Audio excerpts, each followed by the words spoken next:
Hello and welcome to the Business History Conference book series. My name is Paula de la Cruz Fernandez and I am the BHC's website and digital editor. Today, May 31st, 2024, is the second of our live streaming book interviews with business historians. For more on this program, check the Business History Conference's website. And also, if you have any suggestion for a book to be part of the program, please email me. This interview is being live streamed on YouTube, and I'm monitoring it in case there are any questions there. The video will be available on the channel and also on our podcast. Today, I have the pleasure to host Dr. Jen Black, who will talk to us about her book, Branding Trust, Advertising and Trademarks in 19th-Century America, published by Penn Press. Jennifer Black is a historian of visual and material culture with a particular focus on the late 19th century and early 20th centuries in the United States. She holds a PhD in American history and visual studies from the University of Southern California, as well as an MA in public history and a BA in art history from Western Michigan University. Her research examines ways in which people interact with images and objects and the power of visual material culture to influence trends in politics, the law, and society. In addition to teaching a variety of courses in American history, public history, and visual culture, she also serves as book reviews editor for H Material Culture and on the board of editors for the Business History Conference journal, Enterprise and Society. Dr. Black also has several years of experience working as a public historian, including work for large and small public institutions such as the National Museum for Women in the Arts in Washington, D.C. Her work as a historical consultant has included clients such as the American Society of Mechanical Engineers and Cengage Learning Incorporated. Finally, Dr. Black supervises a variety of public history activities at Misericordia, including student-led exhibits, mapping projects, and oral history. We also have the pleasure today of having three hosts for the interview: Pamela Laird, Edward Ballison, and Richard Popp. Pamela Laird is Professor Emerita of History at the University of Colorado, Denver. Some of her publications include Paul, Networking and Success Since Benjamin Franklin, which won the 2006 Hagley Prize, and Advertising Progress, American Business, and the Rise of Consumer Marketing. Other awards include the Williamson Prize for contributions to business history, and she has served as BHC president. She also explores the histories of American business cultures and how they interact with broader cultural values and expectations. Her current project explores the roots and abuses of the myth of self-made success across 4 centuries. Some of her argument appeared in How Business Historians Can Save the World from the Fallacy of Self-Made Success, which appeared in Business History in 2017. We also have with us Richard Popp. He is Associate Professor in the Department of History at the University of Wisconsin-Milwaukee. He's a co-editor of the book Commercial Intimacy, Affinity, and the Marketplace, a forthcoming volume in Penn Press, Hagley Perspectives on Business and Culture series, and the author of The Holiday Makers, Magazines, Advertising, and Mass Tourism in Post-War America, 2012. And Popp's work has also appeared in the Journal of American History, Enterprise and Society, the Journal of Consumer Culture, and elsewhere. His current project explores how New York City shaped the development of the US television industry. And Edward Ballison, who is professor of history and public policy and vice provost for interdisciplinary studies at Duke University. He is the author of Navigating Failure, Bankruptcy and Commercial Society in Antebellum America, and Fraud and American History from Barnum to Madoff, which received the Ralph Gomery Prize from the Business History Conference. He also was one of the presidents of the BHC. So let's start with this interview. Jen, hello everyone. Well, they are all saying hi on the screen. Jen, let's start with you. Please tell us a little bit more about you, your professional career, and how this book came about. Sure. Yeah, I'd be happy to. It's interesting. I think looking back on the sort of meandering path I took, it all makes sense that I ended up studying icons and trademarks and their cultural meanings. But of course, I didn't know I was going to do that. I started as an undergrad at an art history major, and I was really fascinated with Buddhist art history and East Asian art history, particularly arts of India and China and Japan. And mostly because of the iconography of the religious art in those areas, because every small, minute detail had a particular meaning for devotees. And so, as I said, it seems a little meandering to me now, but it makes perfect sense that I work on iconography and I'm interested in semantics. So this book grew out of a dissertation project at the University of Southern California. At the time, I was focused on the Gilded Age, so end of the 19th century and into the early 20th century. And I went to the Business History Conference, my first appearance at the BHC. I think it was 2013 in Columbus, Ohio. And I gave a paper on epistolary advertising, letter writing techniques in advertising in the 19th century. And I was invited to submit for Enterprise and Society. And Sharon Murphy, who's a wonderful colleague, offered to do a pre-submission read for me. And in her very direct but polite way, she told me this was not ready for prime time yet, and that I needed to do more research on the backstory of these developments.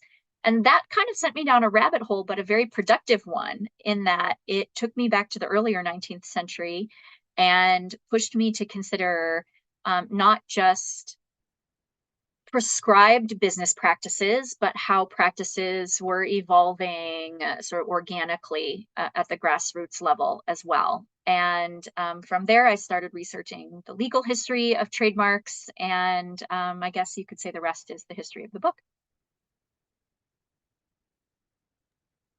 Thank you. So we can start with your hosts, and they can post questions from now on.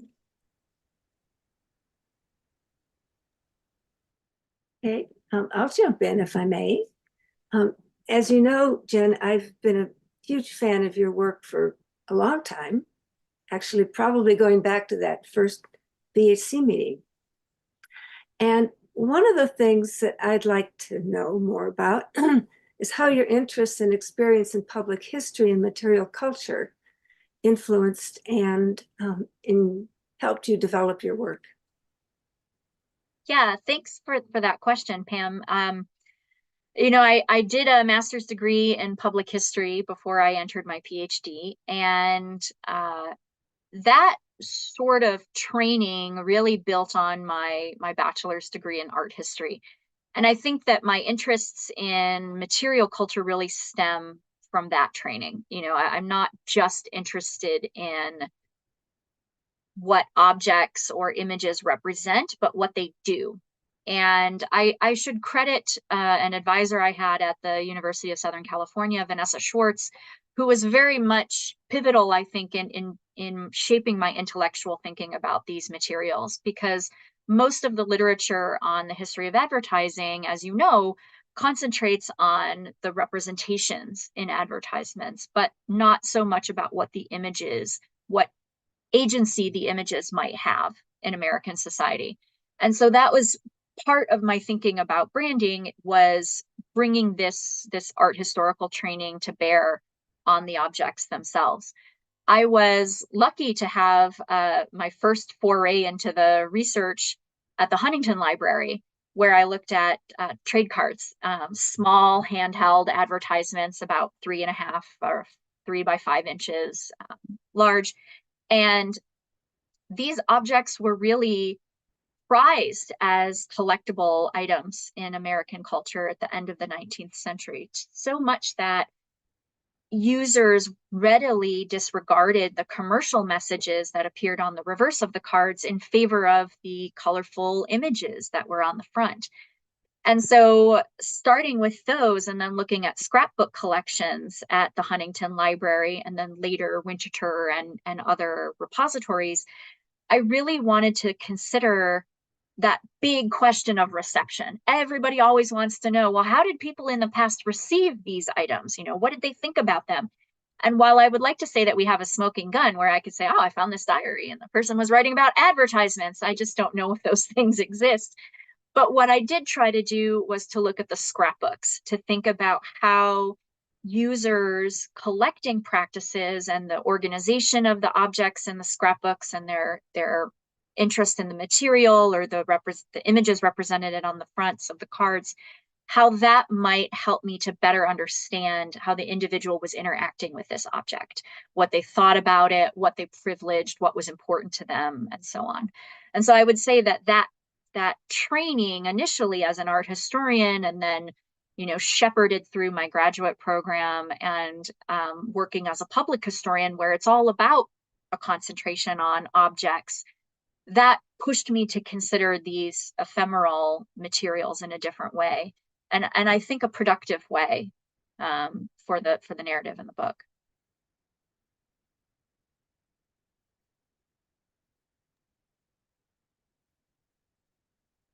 Jen, so I mean, first of all, I love the book. I thought it was fantastic. And I can't imagine teaching a course about the history of advertising or marketing or, you know, many other topics without assigning it, now that, you know, that it's out there. Well, So that's awesome. Thanks. I'm gonna yeah. reap in those sweet royalty monies. Yeah.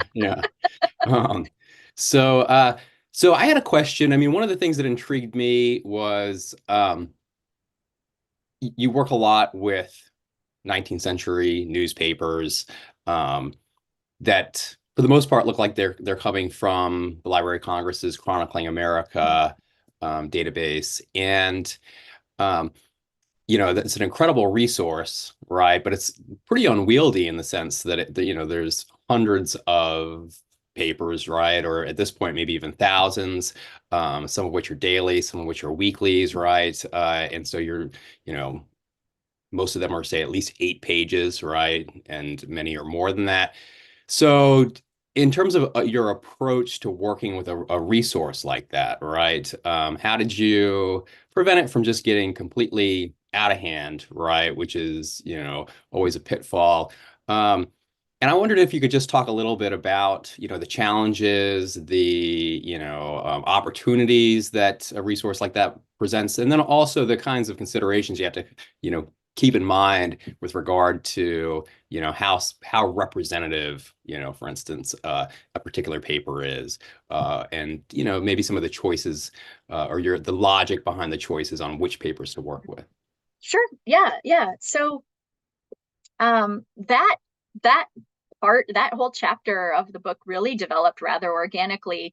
I had been researching advertisements, and I had all this information on trade cards, and I had posters and other print ads, and I had purposefully sort of avoided newspapers as a graduate student, that they never appeared in the dissertation.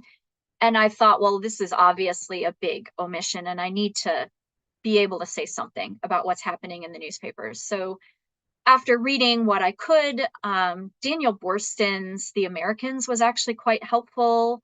and Daniel Pope's Making of Modern America. These are useful resources for thinking about 19th century newspapers. But I also looked a lot at Frank Luther Mott's History of Periodicals and History of American Magazines, because so many periodicals sort of bridge that gap between magazine and newspapers. So I started by looking at the historical New York Times, and it was building off of that letter writing paper that I had done. And I wanted to see if some of the same jargon was popping up in the newspaper. So I started with a keyword search. And from there, I built, a bit of an argument about how this language and jargon was coming up in the New York Times and the big city papers at the time. And so then I thought, well, but I would really love to know more about how the Times is changing over the decades.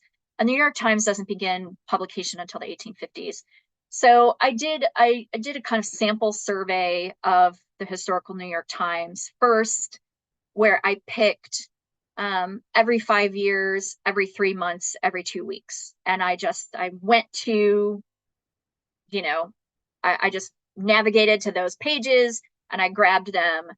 And as I started doing that, I started to notice sort of trends in the visual representation of the ads over time.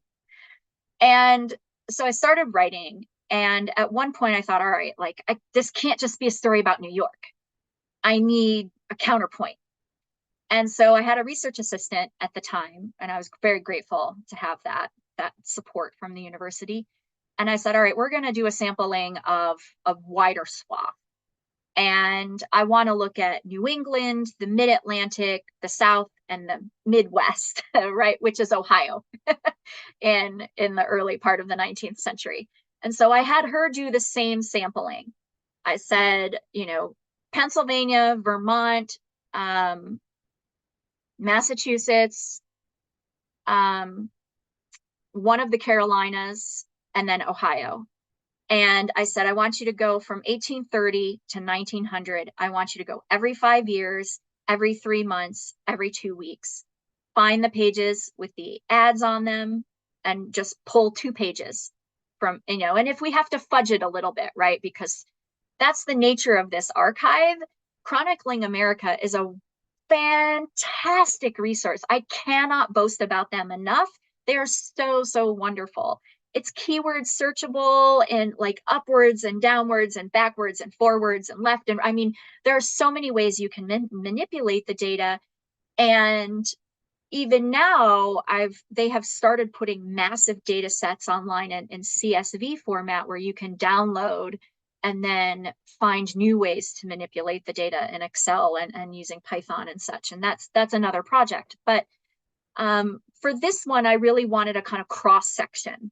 And I specifically said I don't want big city newspapers because I felt that I had a good representation because I had already kind of dabbled with the New York Tribune and Herald and the Philadelphia Inquirer.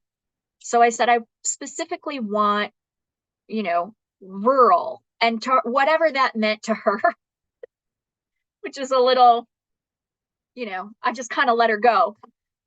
But because she was local, she picked papers that she had heard of before. So she picked places like Shamokin and Tunkhannock, Pennsylvania, which are not very far from where I teach. And these are places that were county seats in the 19th century, but have sort of fallen out of favor, I guess. They're post-industrial communities that are rather rural. They're run down. They're away from the highways. And so it's sort of by happenstance that my student had picked particular papers that she had heard of, but I had her correlate them into states and then by decade. And as I started sort of skimming through that data, what I noticed was that the rural newspapers were diverging from what the big city papers were doing. And so I would say that Chronicling America was an invaluable resource and that's the opportunity, right? Is that you said thousands, it's actually billions. They have over 6 billion pages, I think, at this point. and they're every year adding more to it. And the database started with an NEH grant that the Library of Congress got to partner with smaller repositories, digitize their holdings, and then pull them into this massive data set. So it's really a fantastic resource for anyone who wants to do research on any number of things. It doesn't just have to be advertising, you know, how any particular event was represented across the United States. You can search that because it's keyword searchable. But there are, you know, sort of challenges in dealing with such an unwieldy amount of information, and how do you narrow down your focus? And so I would say, I actually wish I could point to a specific professor who taught me how to do a sort of randomized sample. I'll be honest, I don't remember who that was. It may have been Carol Shamus, who was the quantitative person at University of Southern California. So I'll just say it was her. But picking this sort of randomized sampling made it a more manageable data set. It allowed me to kind of survey what was available. I know my data is not complete, but I felt that I had a large enough data set. I pulled probably in the range of 300 to 400 pages, which yielded about 10 to 20, maybe 30,000 newspaper advertisements. So, and then I ran various Python scripts to analyze the language, and the visual analysis was all me just skimming through pages. So I'm looking for something interesting. Let's see, you said opportunities, challenges, and pitfalls. Yeah, I think that's what I would have to say about that. I don't know if I fully answered your question, but I do think there's tremendous opportunities, but you have to go in with a sort of idea about how you want to use the material, because otherwise it's rabbit holes galore. Great. Yeah, that definitely answers it. Thank you.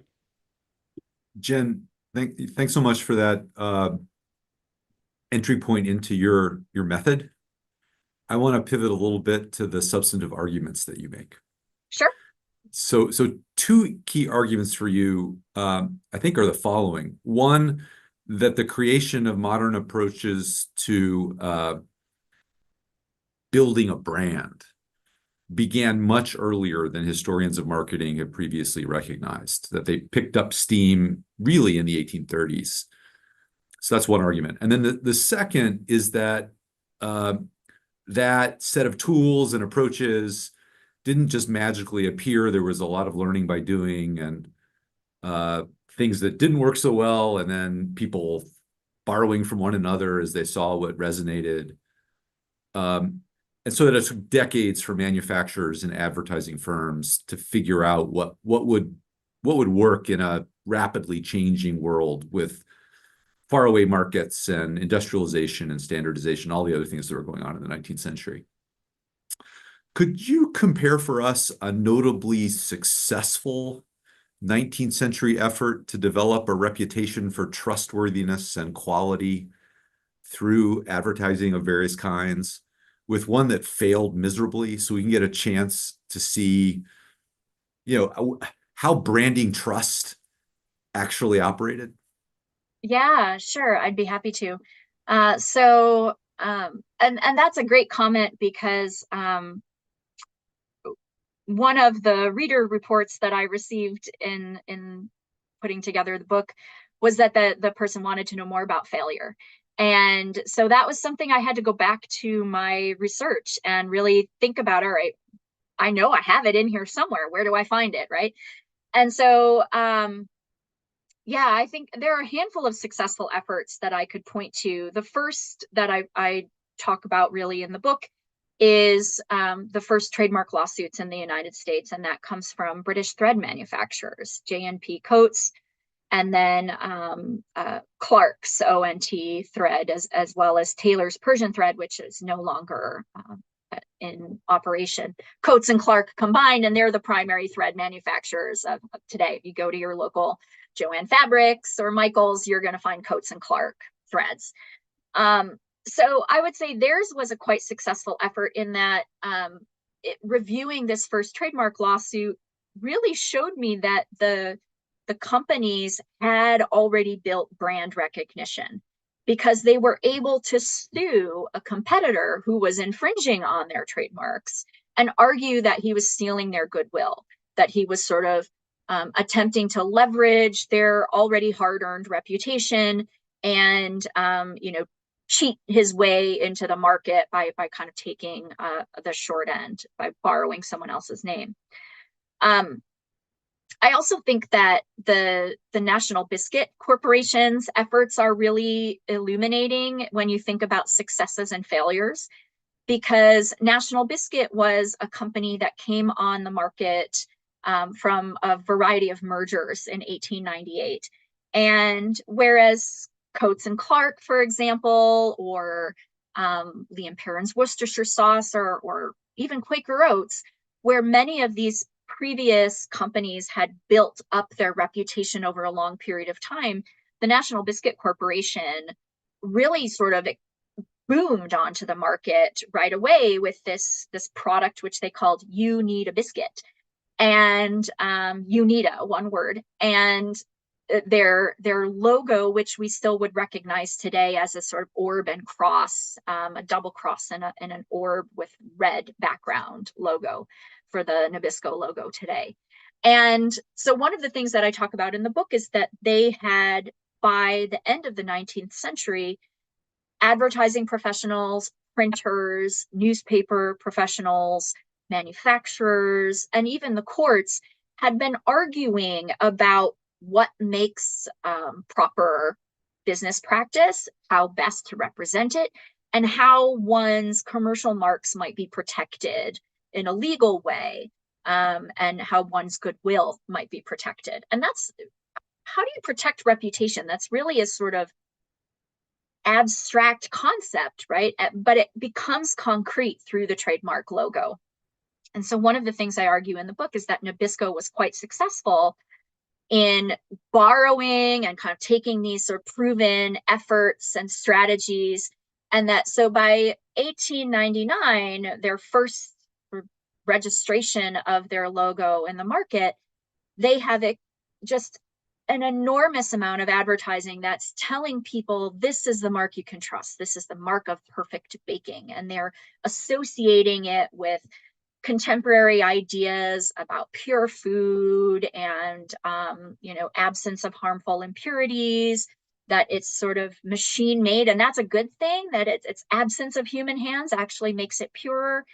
And they're talking about the logo as a sort of signature, a man's mark, his signature, his okay, his stamp of approval that demonstrates that this is the kind of best in baking. But Nabisco was also very active in sort of litigating against competitors whom they saw as infringing on their intellectual property. And so one particular case that I always really I go to in my head is the case of Pacific Biscuit, which was another conglomerate over on the West Coast. Nabisco was more East Coast. And this other conglomerate actually used a red swastika for their logo. And the National Biscuit Corporation went after them in a very long, drawn-out case that lasted over a decade and ended in 1914. And that's the important part, because if Pacific Biscuit had made it past the crash of 1929, they would not have been able to use that logo anymore for obvious reasons. But Nabisco was successful in adjudicating and litigating against these other competitors to root them out of the market. So they actually won a lot of injunctions and cases where they just walked away. They ended up walking away from the business because they didn't want to undergo any more litigation. So that's, Pacific Biscuit, I think, is one example of a failure. They were trying to use a symbol that had been associated with folk religions and spirituality in a similar way that National Biscuit had. And they had similar names for their products that National Biscuit had. And they also attempted to kind of build up a reputation and talk about their product in a way, and that was often similar to what National Biscuit was doing. but ultimately they failed. And I mean, the book has other examples too. I talk about one failed character named Josh Slinger, who is a Hires root beer character who is, I think, quite creepy looking and was modeled after a sort of early 20th century dandy. And after World War I, he just disappears. And one of the things I talk about in the book is that this sort of celebration of decadence and fashion and fun and luxuries no longer speaks to people in the same way after the war has ended. It sort of shatters that Belle Epoque idea. So yeah, failures are still important to study, as you have taught us, right? Because sometimes they show us what didn't work and help people figure out what is working and how to lean into that more. Okay. I'd like to follow up on what you've been saying about going into legal records, because I think that, well, we all know the value of these. It isn't intuitive as a resource for history students, for example. You know, they want to talk about feelings and so on. And so I wondered if you could tell us how you came to see the wisdom of looking into legal history as part of your method. Yeah, that's a great question. So there were two areas that I had planned to discuss in my dissertation that I never got to. And one was newspapers. I never really got around to that. And then I kind of purposefully avoided it. And legal history was the other. And I had read articles about the first trademark law in the United States passed in 1870, and then the Supreme Court cases that took that down in 1876. And I had read about subsequent laws, and I knew that the 1905 trademark law was important. But I came across the source when I was, I started to think to myself, how can I find the frauds? Because I had all of these advertisements where the manufacturers are saying, beware of counterfeits. And I had advisors who were like, well, that doesn't mean that there are counterfeits. And I was like, yeah, but I really feel like there are, you know, how can I find them? And so I thought, well, I'm going to try to look for lawsuits, because that will give me names that then I can, you know, try to find them somewhere, right? And so the first source that I found was a publication by National Biscuit Corporation in 1906. That was a kind of self-congratulatory reference manual about all of the cases they had won against competitors. And it had images and exhibits showing the competitors' trademarks versus the National Biscuit trademarks. And it was basically a summation of all of the cases. The kind of final decision was what was listed there. And so as I started looking into those cases, I found another source. As I started trying to find the legal cases, I found another source by a legal scholar named Roland Cox, who wrote essentially a treatise. So in the years before the internet, right, we had to have reference manuals on particular areas of case law. And he wrote the reference manual on trademark law in the United States. And it was a chronological outline of every trademark case in the United States, going back to the beginning, with an appendix on English cases that had been cited in American trademark cases. So that was a wonderful resource. Then I went to LexisNexis to pull additional cases that I found references to, but couldn't find the judgments. And then, so all of that was helpful in helping me to kind of think about the cases themselves and how the precedents get started and how they progress, and how each latter case is sort of building on the moralized language that appears in these earlier cases. And so really thinking about that as a conversation over time between the judges helped me to think about how the law became moralized in a way and was really borrowing these ideas of middle class culture that were rooted in this idea of sincerity and character and honor. But I still didn't have the fakes. I still wanted the fake things. I found all of these references to them, and I had such a hard time locating actual evidence of the fakes outside of these legal cases. So I started going back to the newspapers and looking for references to, Fallon's balm of 1,000 flowers or Burnett's balm of a million flowers or whatever, right? And so I started finding some of those. And but one really amazing thing happened. In the first lawsuit, Taylor v. Carpenter, that lawsuit gets appealed like multiple times. And in one of the subsequent appeals, there's a footnote reference to Coates v. Thayer, which was a lawsuit that Joseph Story, he was the one deciding the Carpenter lawsuits, and he was hearing it at the time, and it said, at this person's bench. And I went looking for the decision on this Coates v. Thayer lawsuit, and I couldn't find it because it was decided out of court. So I thought, all right, where can I find, there have to be records. I called the New York City clerk's office, and they basically laughed at me. We don't have handwritten records from the 1840s anymore. I called the Chancery Court records for New York State are up in Albany.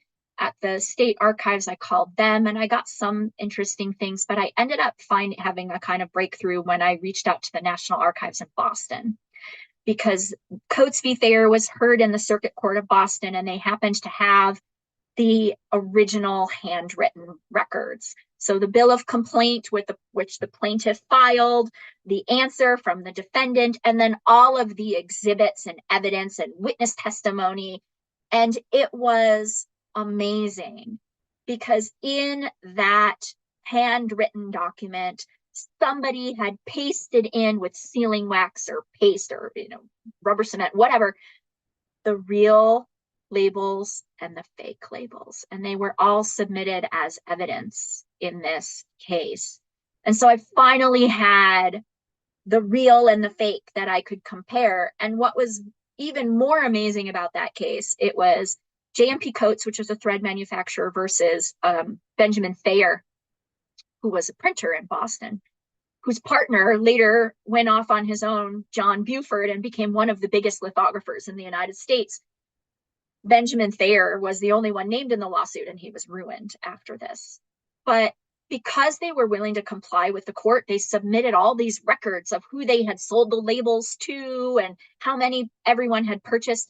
And I found the same defendant from previous lawsuits, Daniels Carpenter, named in this lawsuit as a client of these printers. And at that point, I thought to myself, and McGregor, who is another defendant in another lawsuit, he's also named. And I thought, I just uncovered a counterfeiting ring of thread counterfeit thread labels, which, what a banal thing to counterfeit, but it worked for them. So yeah, so my foray into legal history was haphazard at first, but it sort of developed organically, and I had to speak to several colleagues who have JDs to figure out, what does this citation mean? How do I look this up? But it was really useful, and I actually really like doing legal history. In many ways, it feels easier. I don't want to, insult anyone, but it feels a little easier than trolling through archives looking for a needle that may not exist in a haystack, right? So yeah, so go do legal history, young kids, right? Well, Jen, I think this says a lot for your perseverance and your dedication to doing your research, that you tracked all this down. Well, there had to be an answer. I just had to find it, right? Jen, if I could pick up on that thread, pardon the pun, or not. Yeah. The case that you mentioned on its face is an example of transatlantic conflict. Yes.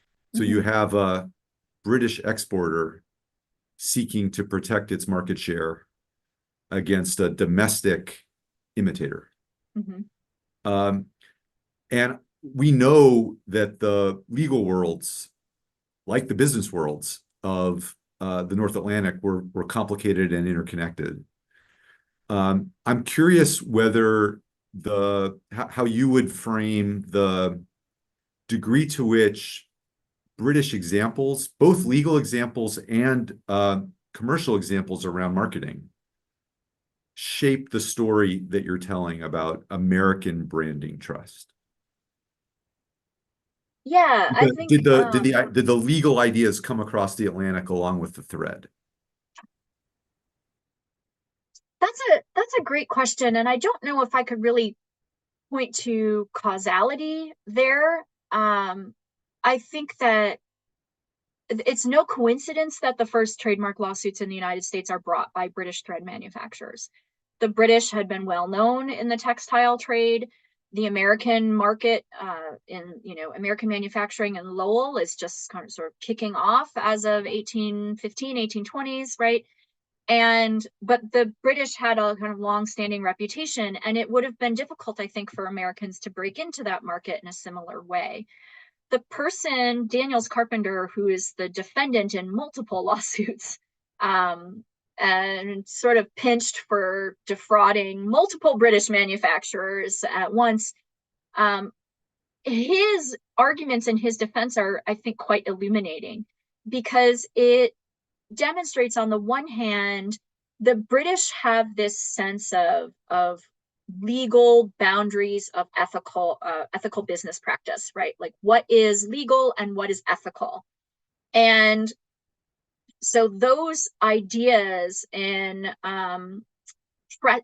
sort of pushing the American courts to recognize their intellectual property, that is coming from the British side for sure. But if you look at Carpenter's arguments in his defense, I think it demonstrates that at least in the United States, these ideas are very much in flux. They're not decided upon. They're not necessarily agreed upon. And there is a back and forth and a debate happening between, I would say, the judges in the American courts on one side and defendants on the other, where defendants like Daniels Carpenter thinks, I should be able to fake these things because the British don't have American citizenship.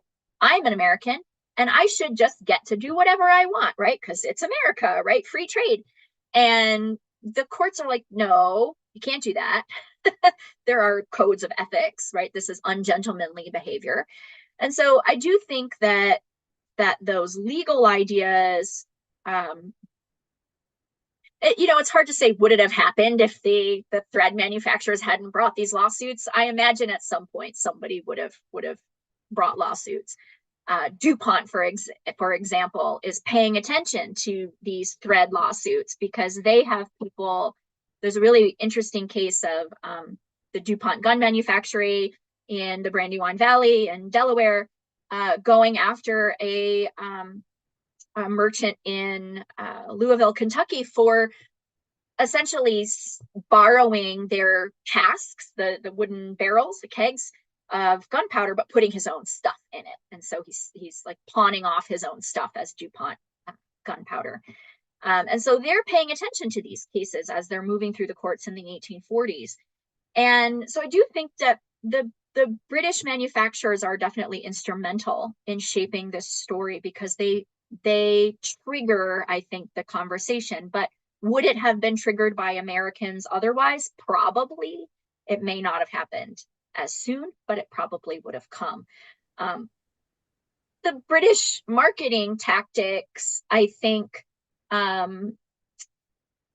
that's, I think, left to be considered, whether or not European marketing tactics are really influencing what's happening in the United States. I think in some ways, British printers are a leg ahead of American printers early on in the century, but then Americans start innovating their own things and developing new interesting woodcut or woodblock prints, for example.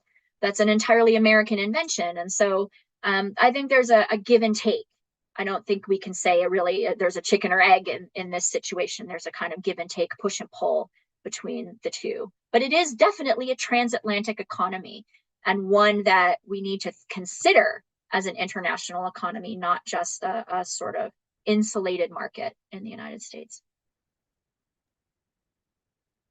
Thanks, Jen. And so I had a question about, I guess more related to the argument.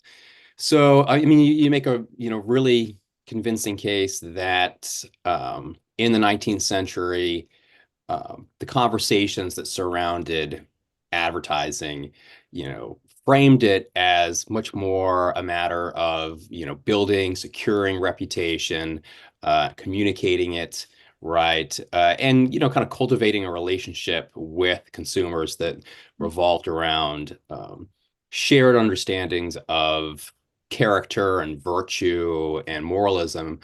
And so, I think that's a fantastic argument, right? Because it, sort of screens out the elements of persuasion, right? And those kinds of power dynamics, right? Or they sort of exit the scene, which is pretty self-serving in a lot of ways for companies, for marketers. But one question I had is, in your research, did you come across, I guess, examples or instances where trust doesn't really seem to be the key matter, right? Where something more like desire or envy, right, is really the thing that, the business understands. This is why people are buying my product, right? Or consumers understand, like, maybe they don't, that this is why I want that product, right? Because, something like desire, right, in a lot of ways is a lot harder to fit into that framework of moralism and virtue, right? So I just wondered if you could talk a little bit about that.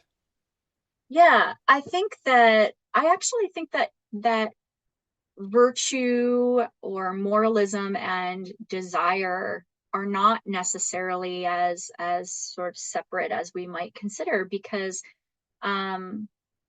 if one is framing their appeal to consumers by making themselves trustworthy and using the language of character and honor, they can still appeal to a consumer's desire to be virtuous and full of character and honor.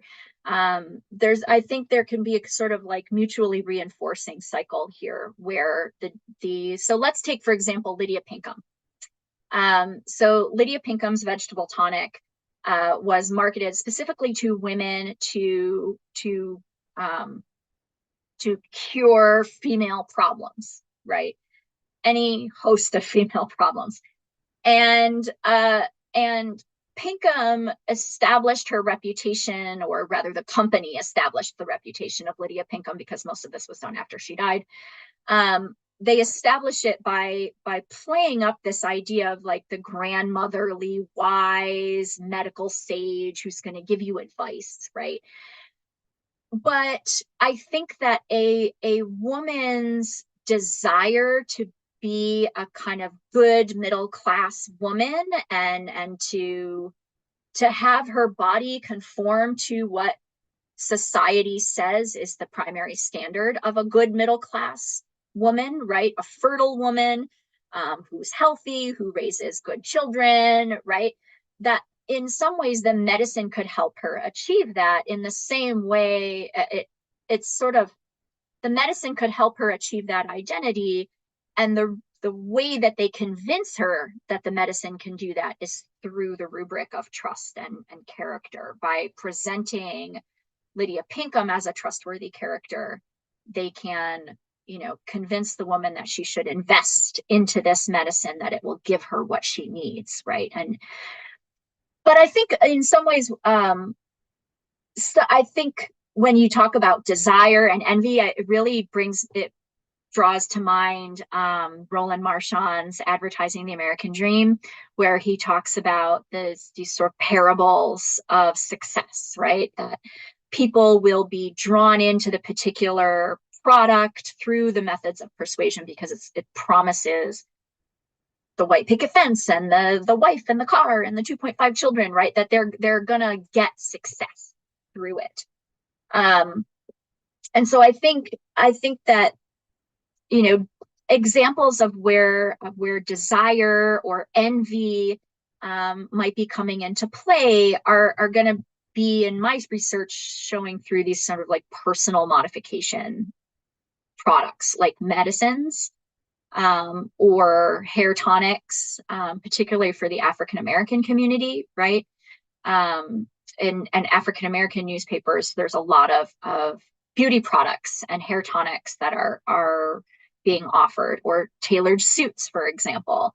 And so I think that, you know, it's selling a particular kind of identity and convincing the consumer that they can have that identity. The rubric of trust and trustworthiness helps to make that sale. Have I answered your question? Yeah. Okay. Yeah, thank you. Thank you. Thank you, everyone. I'm going to ask the last question from YouTube, and then we'll wrap up the interview. The question from Zach Frolic. I really like how you show the material practices, commercial and legal, around product packaging that are used to build trust between consumers and producers.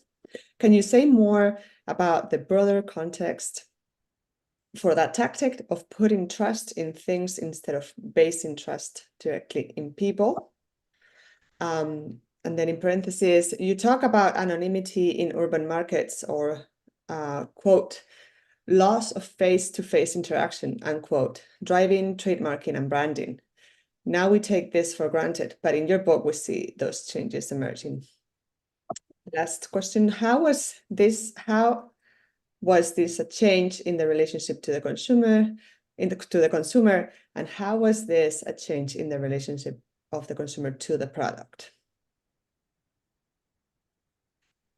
Yeah, thank you, Zach. Those are great questions. So packaging and putting trust in things. One of the things that I argue, well, I mean, advertising historians have argued for a long time, and many of them going back, you know, building off of the work of Alfred Chandler, is that once you have a national market emerging, you have a sort of loss of face-to-face interaction and a need to communicate through print or through other materials such as packaging to communicate to consumers.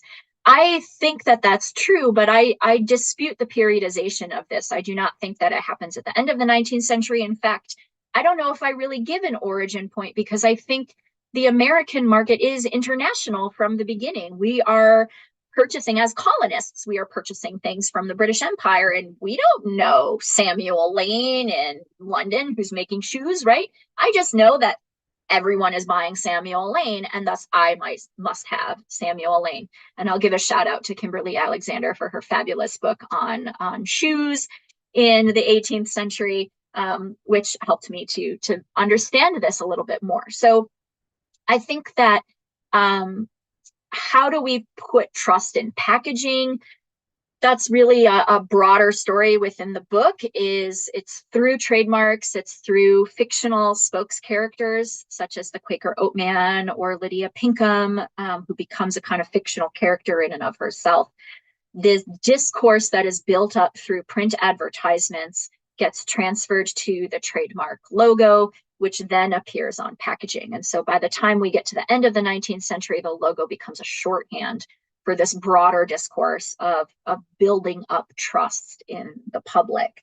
And I think that's why, going back to Pam's earlier question, that's why studying material culture is so very important when we're thinking about advertising history, because advertisements are not just print, they're objects as well, right? They happen in packages, they're seen in the shop store, on play cards, on posters. And so considering the environmental aspects and use of the individual is very important. I think Zach's other question was about changing relationships between producers and consumers. And I think that,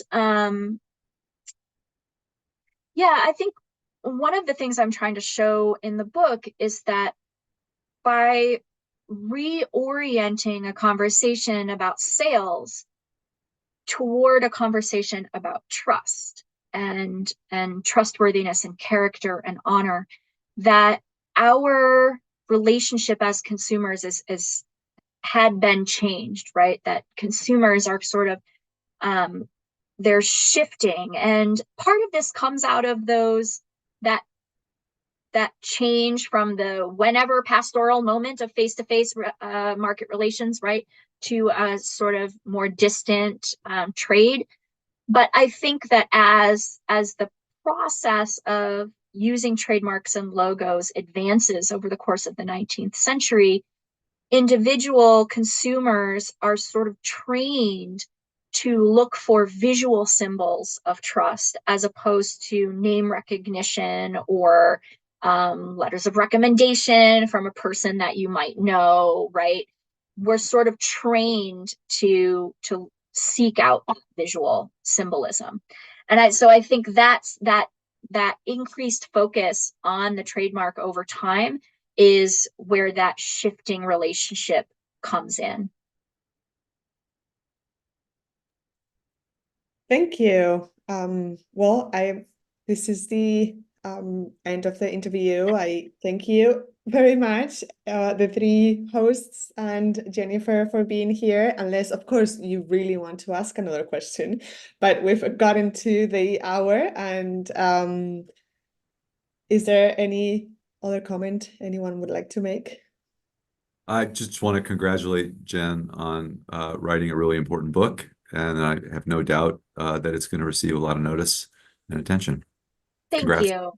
Thank you, Ed. And thank you, everyone, for being here. What a great conversation. I really appreciate all of your questions and comments. And thank you, Paula and the BHC, for hosting this and providing a platform where I get to talk about my work with some pretty awesome people.